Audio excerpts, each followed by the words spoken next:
नमस्कार दोस्तों, स्वागत है फिर से आपका एक नए वीडियो में। चलिए आइए देखते हैं कुछ स्विंग ट्रेड इस हफ्ते के लिए या इस महीने के लिए जो आप इस वीक में इनिशिएट कर सकते हैं, मे बी मंडे को, ट्यूसडे को, जब भी हमारा एंट्री एक्टिवेट होता है। आइए चलिए जानते हैं उसके पहले जो मैंने आपको एक स्विंग स्ट्रैटेजी दी थी। This was actually option strategy थी, जो आप नॉर्मल मार्केट में भी यूज़ कर सकते हो, मतलब जो आप ट्रेड्स लेते हो उसमें भी यूज़ कर सकते हो।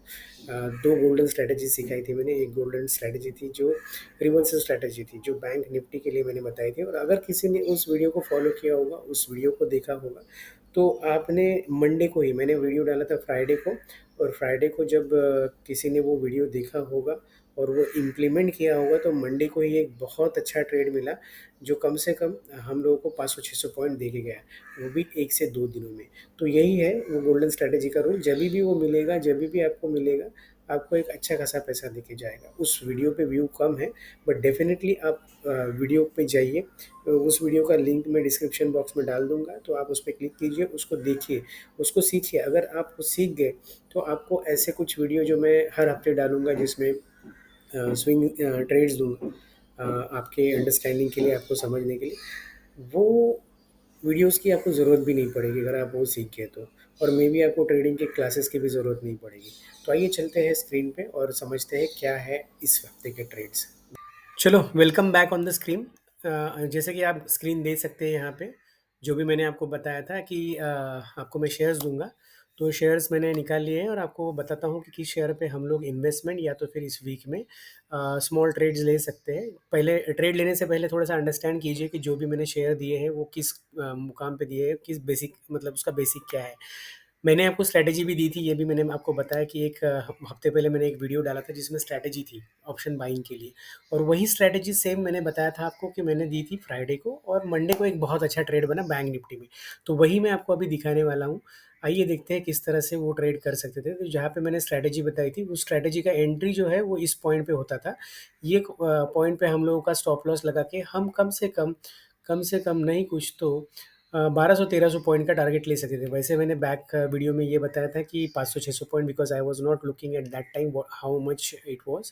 तो मैंने भी यहाँ पे ट्रेड लिया था और ट्रेड में कम से कम 700-800 पॉइंट पे मैं निकला था। तो इसीलिए मैंने 500-600 पॉइंट बोला था। वो वीडियो चेक करेंगे तो आपको पता चल जाएगा कि कितनी अच्छी स्ट्रैटेजी थी वो। और यही स्ट्रैटेजी यूज़ करके हम लोग कई बार ट्रेड कर सकते हैं। ऐसे ट्रेड आपको हर तीसरे-चौथे दिन मिलेंगे, या मेबी हर 8वें-10वें दिन में मिलेंगे, और एक अच्छा खासा बड़ा पॉइंट्स आप कलेक्ट कर सकते हो, कम से कम 300-400 पॉइंट्स।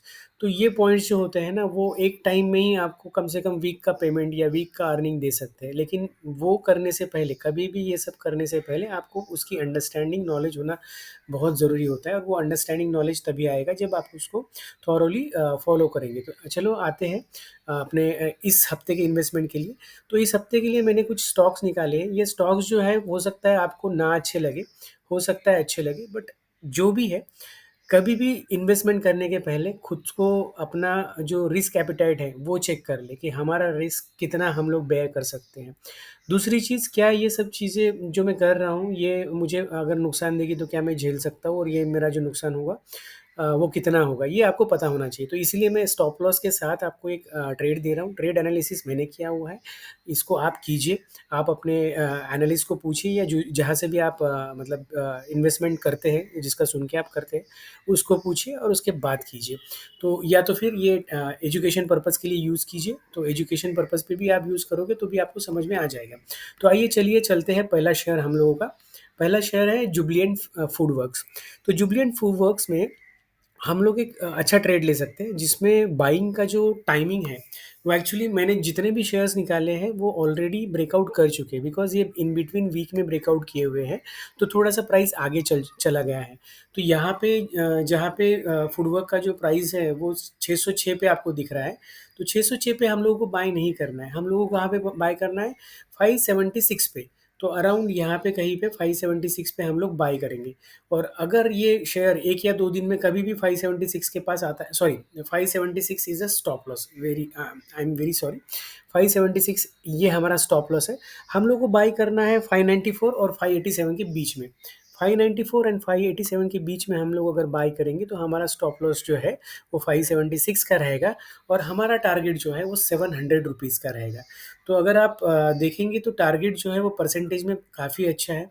576 पे अगर मैं चार्ट पे सॉरी फिर से 576 बोल रहा हूँ, 594 अगर मैं पकड़ूँ और यहाँ से मैं अगर अपना टारगेट पकड़ूँ 700 रुपीज़ तक, तो काफ़ी अच्छा टारगेट बनता है ये। कम से कम नहीं कुछ तो 12-15 पॉइंट्स का, सॉरी परसेंटेज का। तो ये काफ़ी अच्छा एक शॉर्ट ट्रेड हो सकता है 1-2 हफ्ते के लिए और यहाँ पे 10-20% का अर्निंग आप कर सकते हैं। आइए चलते हैं दूसरे टाटा स्टील पे। टाटा स्टील जो है ये कोई शॉर्ट टर्म के लिए नहीं है, बिकॉज़ ये जो ट्रेड है ये बहुत लॉन्ग ट्रेड है। लॉन्ग ट्रेड मतलब इसने एक अच्छा खासा मंथली ब्रेकआउट किया हुआ है और अभी जो है ये रीटेस्ट कर रहा है। रीटेस्ट ये सेकंड टाइम पे कर रहा है। देखिए पहला रीटेस्ट इसका ऑलमोस्ट उसने हाफ टारगेट देके रिटर्न आया हुआ है। तो टाटा स्टील का अगर टारगेट देखो तो 205 का है। अब ये शेयर 158 पे है। हम लोग यहाँ पे 153 पे इसको बाय कर सकते हैं। अगर ये थोड़ा-सा नीचे भी चला जाए, सब मान लो 153 पे हम लोगों ने बाय किया और यहाँ से हम लोग अगर नीचे चला गया, तो नीचे चला गया तो हम फिर से इसको 147 पे बाय कर सकते हैं। 147 पे बाय करके इसका जो एसएल रहेगा वो ये रहेगा 137 का। 137 का एसएल रख के हम लोग कम से कम ₹200 का टारगेट ले सकते हैं, ₹205 का टारगेट ले सकते हैं। और ये ₹205 137 से आपको बहुत शॉर्ट अमाउंट लग रहा होगा, लेकिन ये एक ब्लू चिप कंपनी है और ब्लू चिप कंपनी में इतना अच्छा मतलब देखिए सबसे पहले तो रिस्क कम रहता है इन्वेस्टमेंट के लिए और दूसरी चीज़ यहाँ पे कैसा है, ₹200 ₹100 के शेयर पे ₹150 के शेयर पे काफ़ी अच्छा होता है। तो आइए चलते हैं तीसरा शेयर जो है वो इंडियन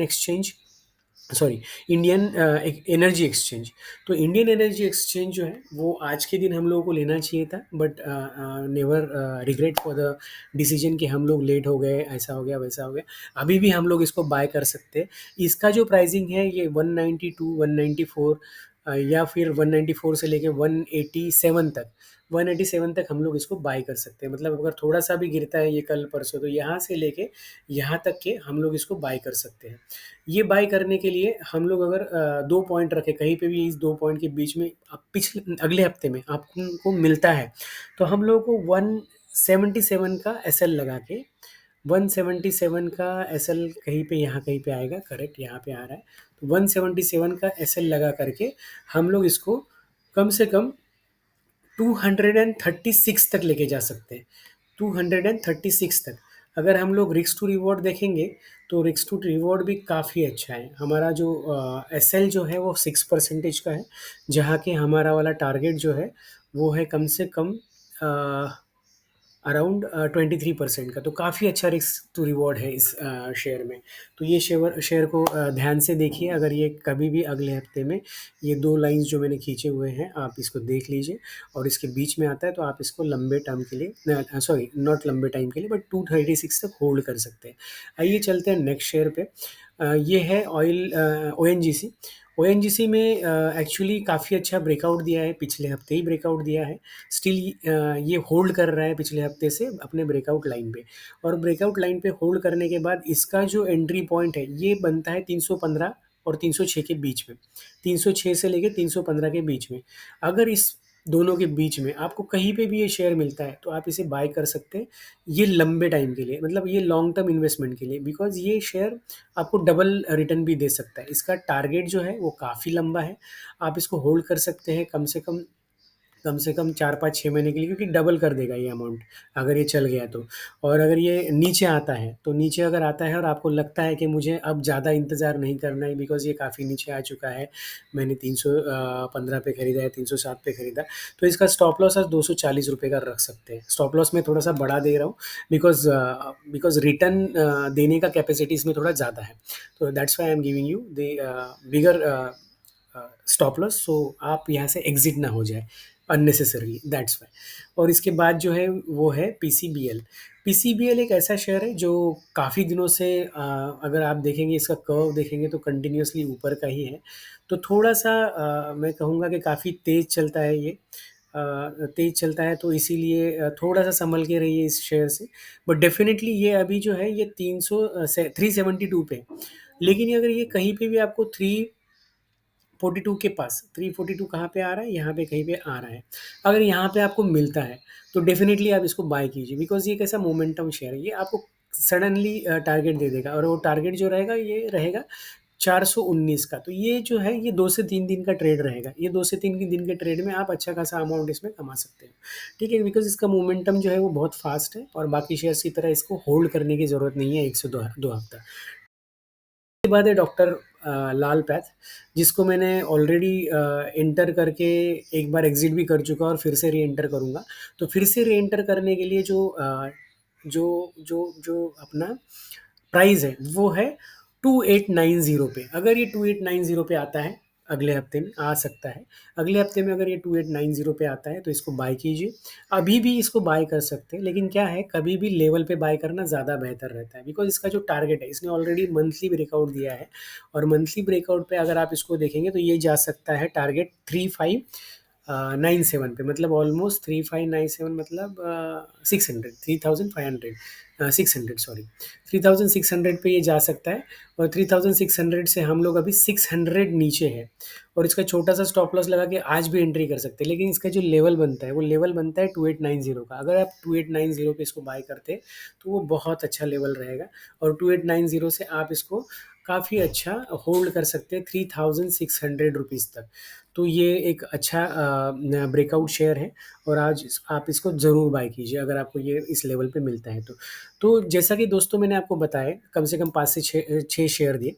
ये काफ़ी अच्छे मतलब शेयर्स हैं और इसको मैंने स्क्रीन आउट करके दिया है कम से कम 200 से 300 शेयर्स के बीच में, स्टॉक्स के बीच में।